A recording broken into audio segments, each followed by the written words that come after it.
نباشه، واقعا خسته نباشی. میگم قبل از که بشی رئیس جمهور یه قوله ما مردم دادی، گفتی که ارزونی میارین، دلار کنترل میکنین، سفره بزرگ میکنین. اینجا خط و خبری ده و حرفا نیست. حالا که شده رئیس جمهور، من اصلا نیومده بودم رئیس جمهور بشم.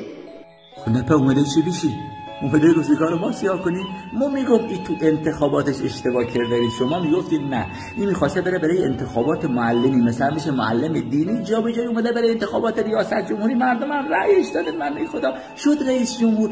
هنوزم دور نشدن. بالا میتونی بیری خدایی نگاه کن، 20 خورده هزار تومان دلار گیرون شده از زمانی که اومده. هیچ خبری نیست. فدای سرت، سکه و طلا گیرون شده، فدای تار موت، گوریچه و سیب زمینی و بادمجون و پیاز هم تو سفره‌مون جمع کردیم. بازم فدای لاتی را رفتن. لالا هنوزم میتونی بیده خدایی دور نشده. یه کاری کن خدا.